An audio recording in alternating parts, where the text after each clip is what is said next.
तुम्ही साकूरला चालले होते का? हा तुम्हाला पाहिजे वळलं. तुमची आता स्टिक पाहिली तेव्हा मागून ये मागून येतो तेच आहे का? कुठून? मागून येतो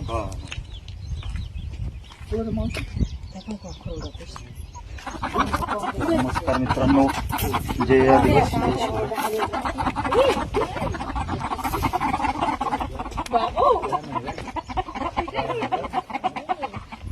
ते काय तरी खायला असेल. तर मित्रांनो, आज पुन्हा एकदा आम्ही जांभळवाडी येथे आमचे मित्र बिरू शेठ टेंगळे यांनी कॉल केला.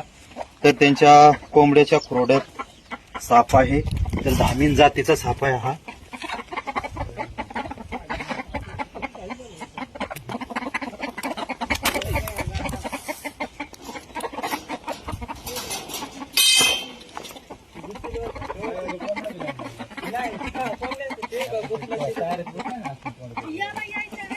मडक्या पण काढायला आणि तसं नाही निघणार. पक्कड बिक्कड आहे का?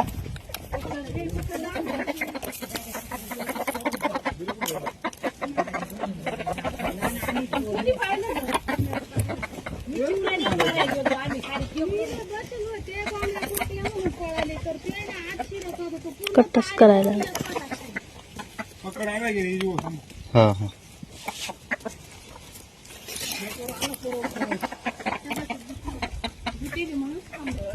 ते गुतलं म्हणून थांबलं नाही.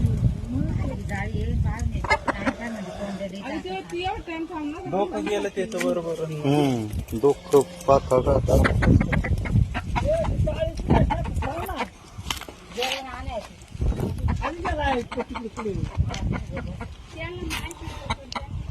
तर मित्रांनो, बिरू शेठ टेंगळे यांच्या घराशेजारी कोंबड्यांची जाळी आहे.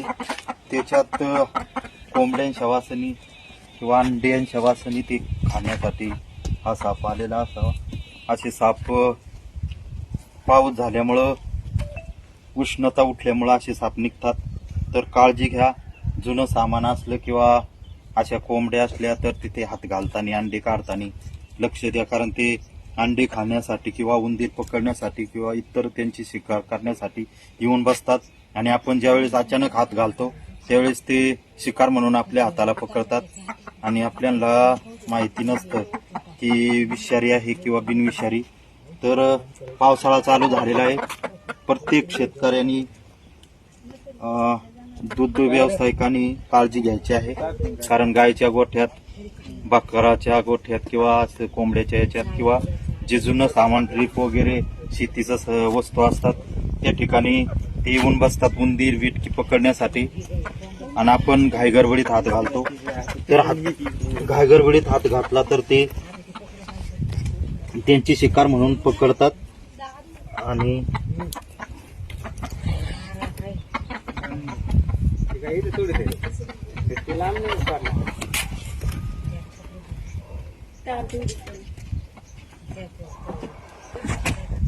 बरणी पाहिजे, बरणी लागेल. बसलं काय नाही.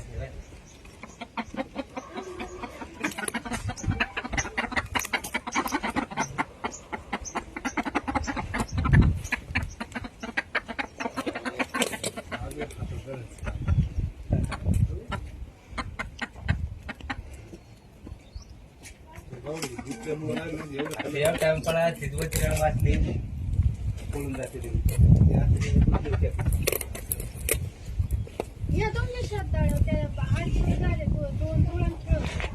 काय मामा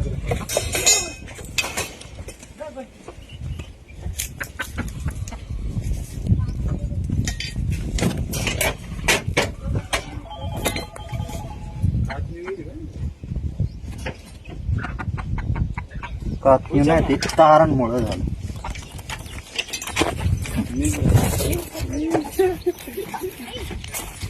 तर पाहू शकता, मोठा साप आहे. आणि असे साप मुद्दाम होऊन त्रास देत नसतात. आपला पाय पडला किंवा आपण मारण्याचा प्रयत्न केला तर ते जीव वाचवण्यासाठी चावा घेतात. आणि चुकून दवून झाला तर लवकरात लवकर हॉस्पिटलमध्ये जा.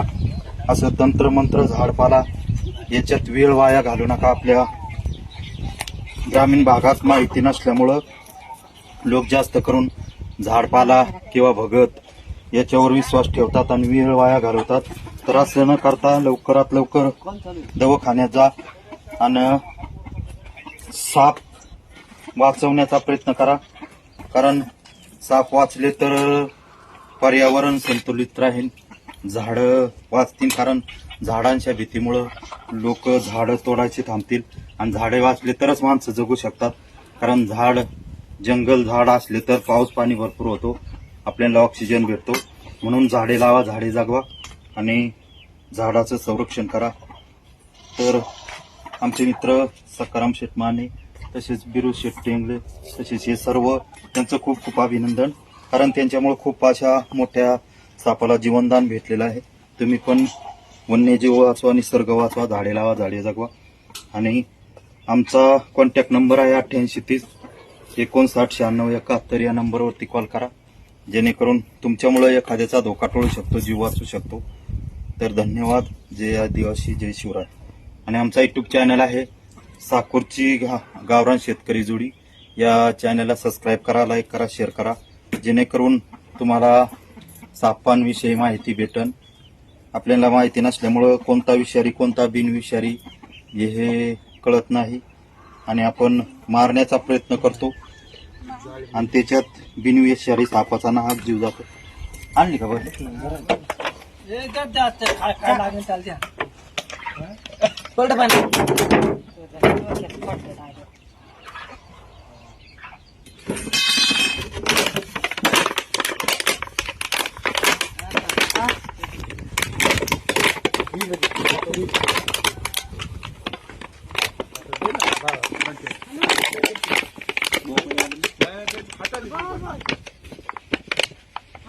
त्यांनी एवढं धरलं तू गडबडतोय.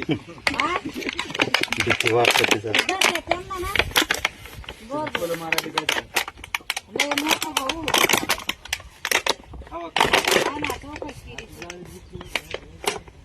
ती जाळीत गुंतल्यामुळे राहिले ना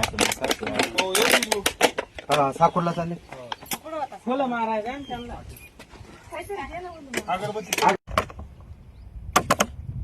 असा वर्कर